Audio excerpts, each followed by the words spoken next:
Hi, everyone, and welcome to the second episode of Watching Mental Health. Thank you so much for joining me today.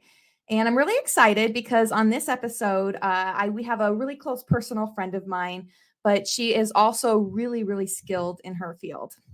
So I'd like to introduce you to Liza Seitz, the founder of Banduri Holistics. And she is a functional nutrition counselor and a board certified holistic health practitioner. She continuously, like me, loves to research to expand her knowledge and really focuses on how to use nutrition and other natural resources for holistic healing. Liza is not just a health practitioner, she's also a wellness partner in her business, and she's determined to be a partner with you in the trenches through your health journey because she knows what it feels like to have a challenging health journey. And on this episode of Watching Mental Health, we're going to discuss how nutrition and holistic healing really impacts mental health. And that idea of nutrition and mental health is so important right now. And so I'm really excited to have this really good conversation. So without further ado, I'd love to introduce you to Liza. Come on board and let's talk. Hi. Yay, Thank you I'm so so much. excited to be here. Thank you for having me. Of course. This is, like I said, this is the second episode, and I think that this is such an important topic to jump into nutrition. Yes. I know that me personally, I have, heard that your stomach is like your second mind. Like your gut is like that second mental health system. Mm-hmm. And I know personally from experience that when I struggle with my mental health, my stomach also struggles. And so without getting too much further into it, I want to let you introduce yourself and talk a little bit about your health journey. I know that you've had a challenging one, and I know that that's been a big deal.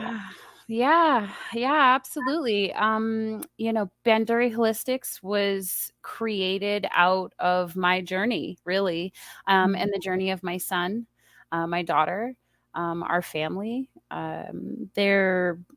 I think that a lot of people can understand that it didn't just start with you, and that is with any journey. So when we're thinking mental health or we're thinking our physical health or whatnot, it didn't just start with us. And, we have to realize the effects down the line, right? And so my health was a huge challenge for me. I was diagnosed with an autoimmune disease very early on in my life. And the connection between chronic illness and mental health, I think, is a topic that needs to be amplified from the rooftops, because I don't believe people understand truly what mental health embodies and what it can affect or what can it be affected from. We think that for some people have primarily mental health is their struggle. But when I know from my research, 14 and a half years, I've been researching antibody activation and trying to understand my condition and others like me. Because the research and the treatments have a lot of work to go. We have a lot of ground we need to cover, and people are suffering and struggling, and that's in every realm. So what does the research and your personal experience really tell you about the connection between your physical health and autoimmune and your mental health? Because it seems like there's like there maybe symptoms or there's something, like what are you seeing? Yeah. Well, so I mean, first and foremost, like you said, the gut and the mind, if we just start there and just trying to understand autoimmune disease and the connection to how our body digests and processes things, so if we think nutrient deficiencies, if we think mutations, genetic mutations, and predispositions, there are so many different things that the majority of our dopamine is actually made in the gut. When we think neurotransmitters, everybody's like, oh, brain. No, other places. It's, there's not one thing is singular. Our body doesn't have islands laying around. It's all connected.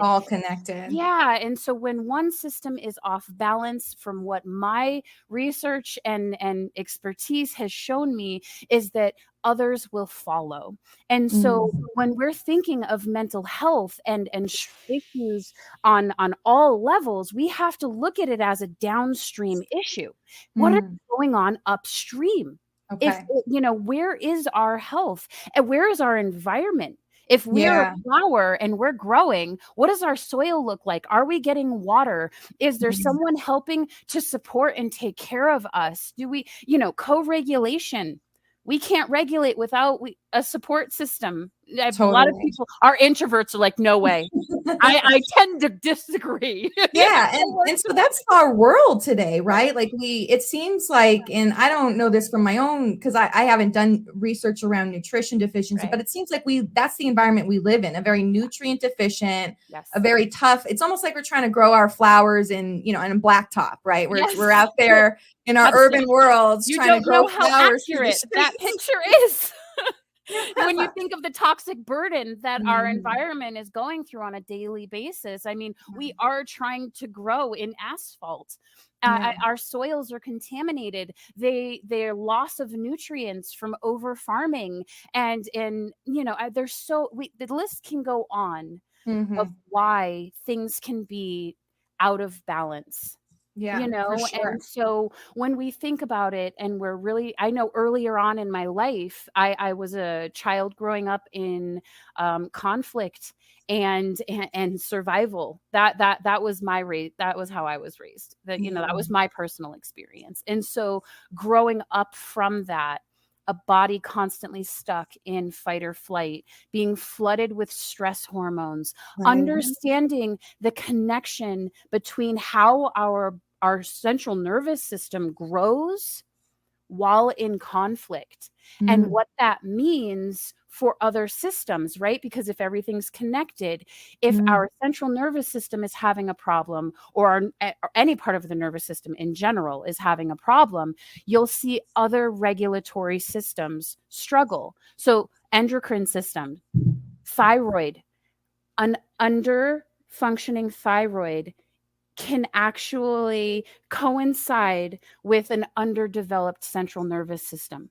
Okay. So when we think of these things, and we think of a lot of people go their entire life with undiagnosed Hashimoto, they have no idea, or Graves, or you name it. I mean, there's so many different conditions that we just don't always have our eyes on, right? So and a lot of those conditions seem to have mental health symptoms. Absolutely, they do. Because if we are depending on the body's feedback systems to keep us aligned and keep us balanced, and our endocrine system is a regulatory system. When you think, if you look at all the glands that are under the endocrine system, oh boy, we could have just a whole session just on that, because then we could also talk about endocrine disruptors and enter in toxic burden and the things that are coming into our body that are also affecting and inhibiting our body's ability to function.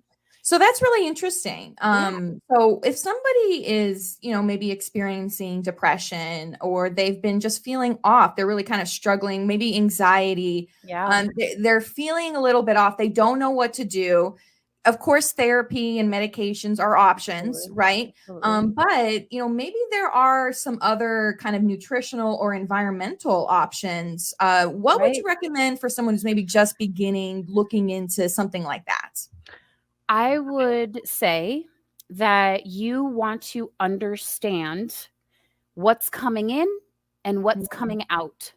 Okay. So when we are thinking about understanding toxic burden or load, another thing also too, is there any type of co-infection involved? So do we have comorbidities and that we don't even know of, like infection, when disease, infection, whatnot come involved. Also, because we know that Lyme has an ability to affect one's mental.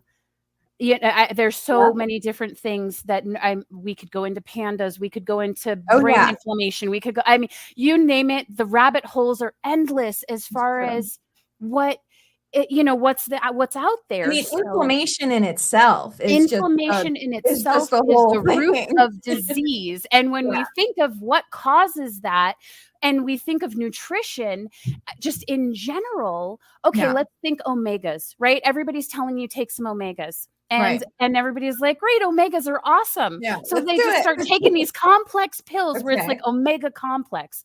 I'm going to tell you right now that your diet is far likely to have an overload of omega 6s than it does omega 3s.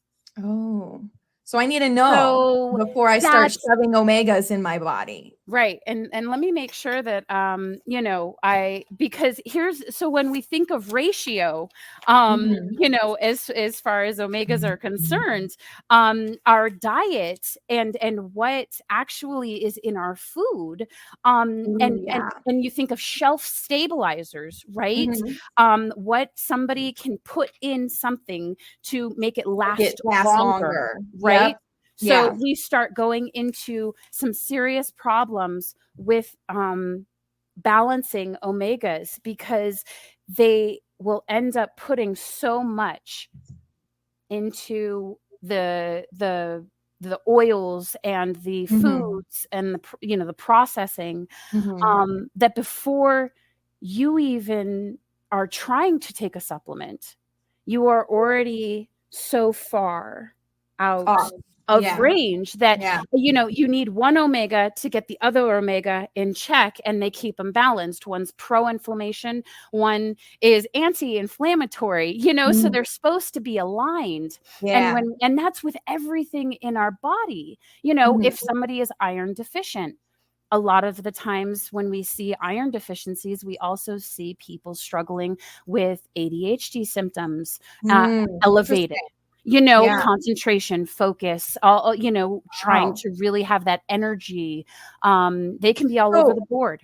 It just seems like the first step in some ways is you got to know what's going on with your body. Maybe a lab test and having somebody like yourself who's not really kind of maybe focus on just traditional Western medicine, but somebody who has maybe a broader view can take a look at everything from more of a mental health perspective. Is that part of what you do? Do you consider that mental health part of, when you're looking at people and kind of their overall health journey? Well, I mean, so I think that when we are looking at people in their overall health journey, we have to understand that mental health symptoms. So if you're saying depression, you're saying anxiety, you're saying, there's a whole list of symptoms, right? Right. Can they coincide with other things? Yeah. And so are they a primary issue, or are they a secondary that developed out of the imbalance dysfunction? Are they that upstream or that downstream? What came first, the chicken or the egg? What came first? You know what? Don't get me wrong. Anxiety came first because you grew up in a life that was very unstable. You grew up with an unpredictable parent. You grew up in unpredictable housing situation. You grew up in a divorce, violence. You name it. Every circumstance has to be measured in its custom entirety. You know what I mean? Everybody has a story. So what happened to Susan and what happened to Kelly are going to be two totally different things. Symptomology might match, but how you treat them are going to be different, because how their body processes things, what they're allergic to, how her liver's great, her liver's not. You don't know. So when you go in to treat people, what are you doing? You're looking at their labs, or what else are you kind of doing to get an idea of where they need some assistance? You want to see how are they living? Yeah. How are you living? Yeah. How does your life serve you? Right. What foods am I eating? How are you nourishing yourself? If you were a machine, we'll do visuals. I love visuals, right? We're a machine, right? How are you performing right now? Yeah. If let's make it simple. You're a car and you turn yourself on. If we have awareness of how we are functioning right now. Right. It's not just the gas. Are you getting from point A to point B? Yeah. Mm-hmm. In a way that is okay for you, because a lot of, what's acceptable to you and what's acceptable to me and how we choose to live and what is affected. what we choose to have, affect us. Mm-hmm. It's all going to be different. We could go through the same exact car accident, and how it affects you and how it affects me could be totally different. Why? Totally. Why Yeah. is that? Why? I mean, trauma, the Yeah. event, technically the same, right? Right. So we should absorb that the same. But we don't. Your life experience and my life experience are two totally different experiences. Okay. So how we register things, how my body registers things, how your body, brain, I mean, everything is going to be different. Someone Yeah. who grew up in high conflict has a higher threshold, or might have a lower threshold depending on certain triggers. Right. Exactly. I can't, there is no way to have a full and firm grip on a circumstance. I can't, it's everything has a variable. And I mean, that makes sense, because when you Mhm. look at mental health treatment and research in that side of things, Right. there are so many people who present with the same symptomology, but Yes. they are not responding the same to the Right. exact same treatments, right? And Right. for some people, medication really helps. For other people, it can send them into a spiral. So a lot of the times, in that case, I would really want people to understand, what do their genetics look like? Right. Do you have an MTHFR mutation present?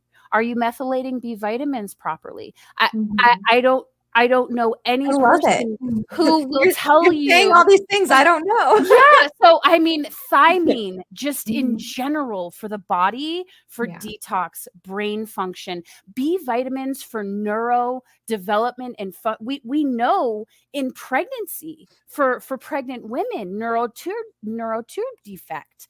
We want to make sure that they're getting the proper B vitamins, and that the fetus is growing in an environment where it has access to that. Because what a lot of women don't know is that the baby's going to take what it needs, whether you have it or not. So if you are deficient, and that's why a lot of women, like with postpartum, if you have an MTHFR mutation and you are not properly methylated and your B vitamins are not coming in, you're not absorbing them, you are at a higher risk for postpartum depression. Wow. How many women feel like they're crazy and they're losing their mind after they have a baby? So many. I did. Yeah. I know I did. I didn't know. So stigmatized. Everyone's like, "Oh, she's the happiest time of your life." Right. She's hormonal. You feel like you're going crazy in your head. And right. But new mom syndrome. I've heard that one too. I'm like, are we serious? Put that away. Yeah. Wow. So there's a lot of different things. So what you're saying is we're complex beings. We're complex beings. Yeah. There's not an easy answer. No, there isn't. So we have to try to digest the situation as such. Don't judge yourself if your journey is heavy and you're struggling. 9 times out of 10, every single person sitting next to you is in the same boat. We just wear it differently. Right. You know what I mean? So don't be so harsh, and get help. Yeah. We are not meant to carry anything alone. Physical journey, mental journey, spiritual journey, any of it. None of it. No, I totally agree. I always say we're social animals, and I'm an introvert. And I said that on my first episode. I know I need people in my life. I need a support system. And, and if you keep it all inside, then it will show up not just in your mental health. You will get disease, and you will be sick, and you're not going to understand what's going on. So it is so connected. And, for the longest time, I think that a lot of us really weren't making those connections. We really weren't connecting those dots that, I'm having this severe stomach pain and I happen to be going through a very stressful period of my life. I don't know what that is all about, but it's there. And it's a matter on us to start paying attention, is what it sounds like. Yeah, well, and I think also too, so much of society tells us that we are or so much of our worthiness can be attached to our productivity. So if you're feeling a headache, do you address what's causing the headache or think to dive deeper, or do you take an ibuprofen and go to work? Or chug that caffeine drink because it helps with the migraines, or you know, like it's why is it happening isn't like necessarily the most relative to the circumstance. It's more, let's get going. I don't have time for this. What do I need to do next? You know, so and then people just assume it's normal. Oh, whatever, it's common. But because everybody ends up with it. Yeah, exactly. Doesn't mean that it's normal or that it should be, you know, your life. So that's absolutely true. Yeah. I mean, and again, everybody is willing to live in a certain amount of something, right? So, but why? Why if we don't have to, you know, if we and but also too, if we don't have access to resources and modalities that work to us, a lot of the times people are like, I'm trying, I'm searching, I can't figure it out, it's not working, there's nothing I'm responding to. I've been there too. I don't know how many times where you think like, it's me, I must be defective. And I hear that with a lot of clients.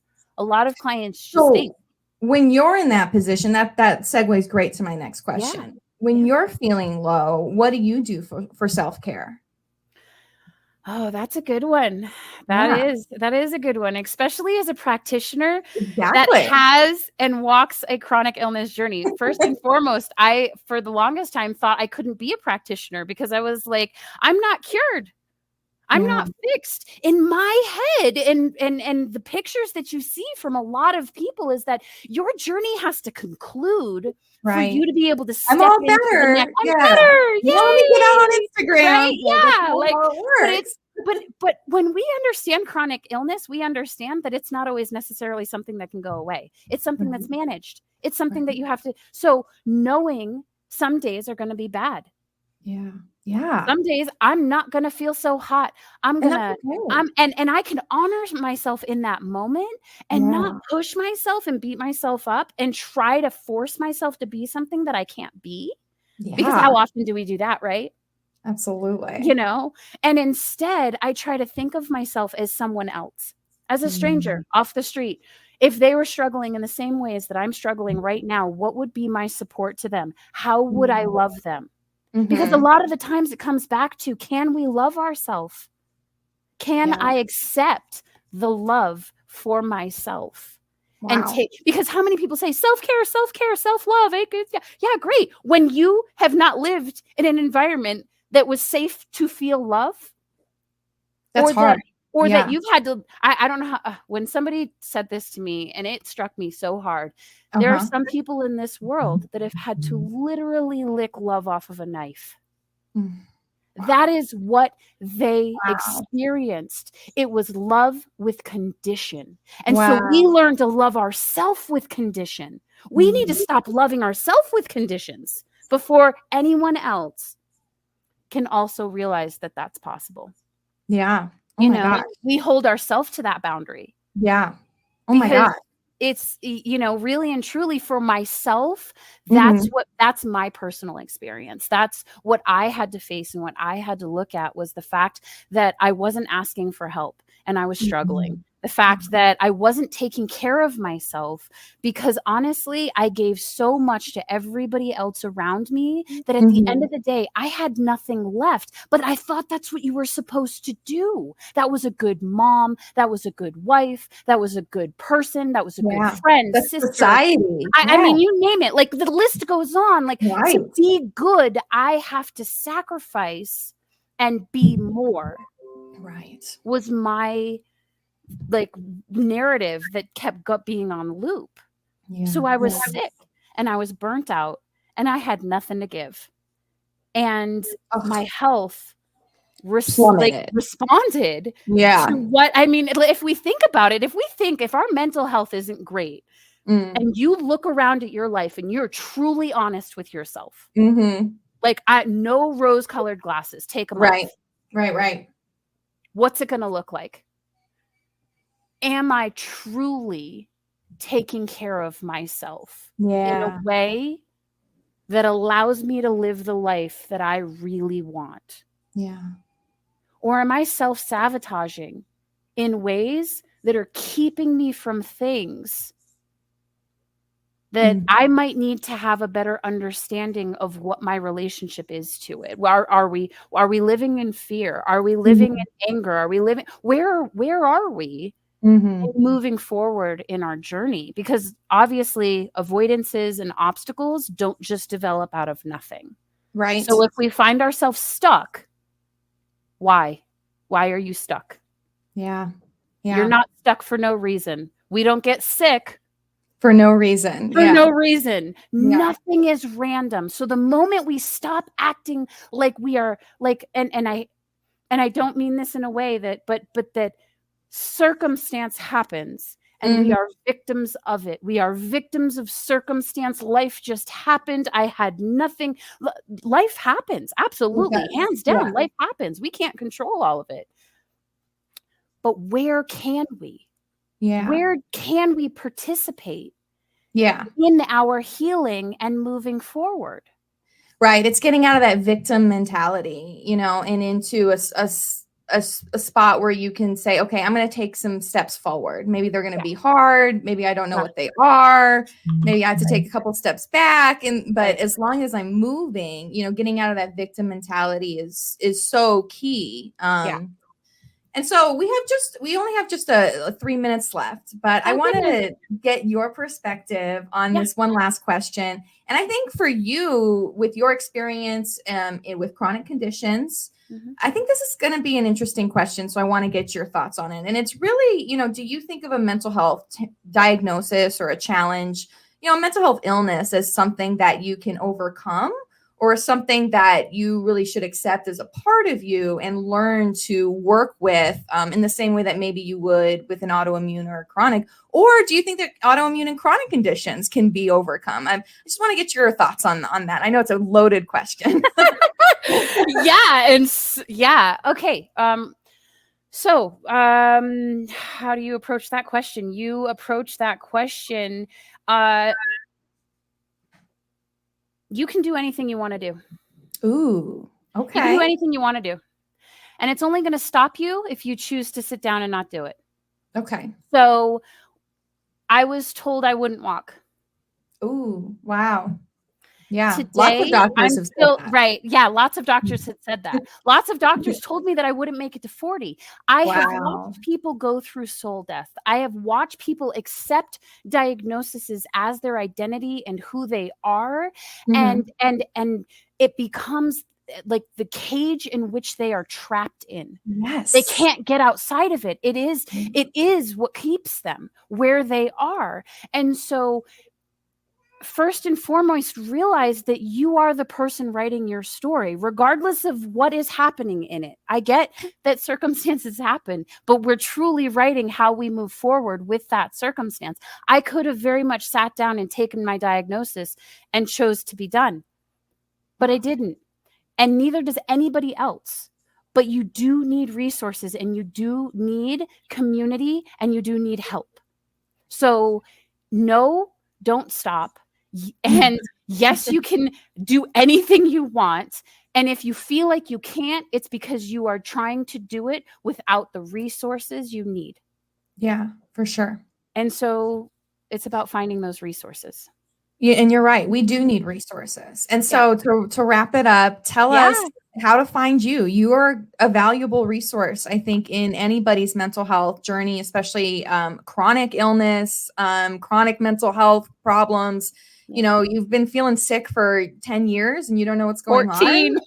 And, 15, I'm like, I got you on 14. So I mean, years? right? Yeah. I know, right? Yeah, I know. Yeah.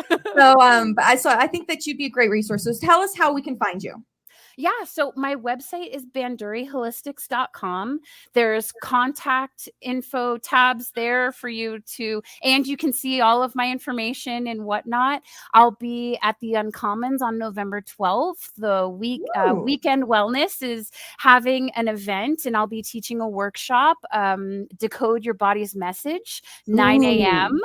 I know. Good. Okay. That's going to be a part of it, like an intro to a 2-part series. So I really want to start teaching some more workshops.